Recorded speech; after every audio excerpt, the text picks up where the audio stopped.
I would like to discuss the TOK essay about examine the ways empirical evidence should be used to make progress in different areas of knowledge. Introduction. Empirical evidence, gathered through observation or experimentation, is essential for advancing knowledge in various domains.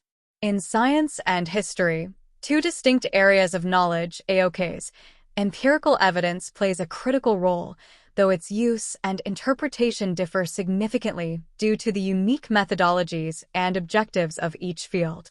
This essay examines how empirical evidence should be utilized to foster progress in science and history, focusing on the key concepts of evidence, interpretation, and objectivity.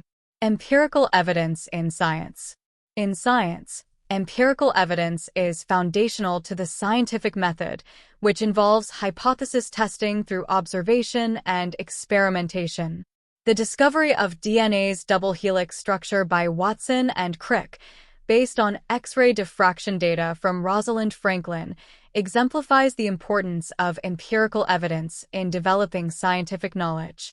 Science values objectivity, striving to minimize biases in data collection and interpretation. The replication of experiments by independent researchers, as seen in the confirmation of the Higgs boson in 2012, reinforces the reliability of scientific findings. However, the interpretation of empirical evidence in science is not without challenges. Thomas Kuhn's concept of paradigm shifts highlights that the same evidence can be understood differently depending on the prevailing scientific framework.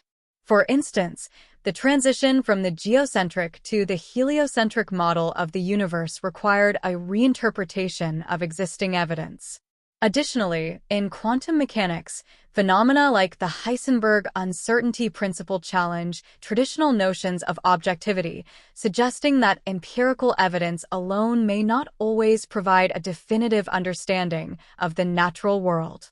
Empirical evidence in history.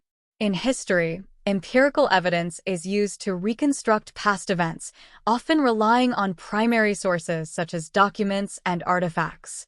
The Rosetta Stone's deciphering, which unlocked the understanding of Egyptian hieroglyphs, is a prime example of how empirical evidence advances historical knowledge.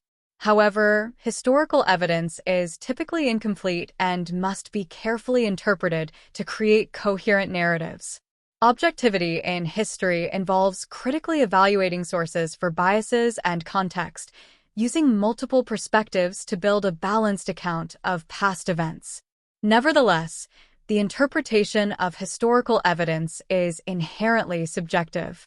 Sources often reflect the biases of their creators, complicating the historian's task of achieving objectivity.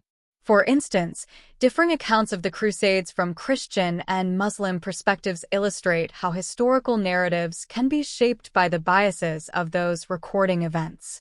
Furthermore, historical interpretations are influenced by the historian's context and societal values, as seen in the ongoing revision of colonial history to include the perspectives of colonized peoples.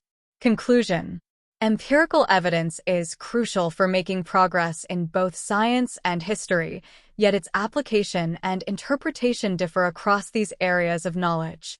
In science, empirical evidence is central to testing theories and ensuring objectivity, though its interpretation can be influenced by paradigms and theoretical frameworks. In history, empirical evidence is vital for reconstructing the past, but its interpretation is shaped by subjectivity and context.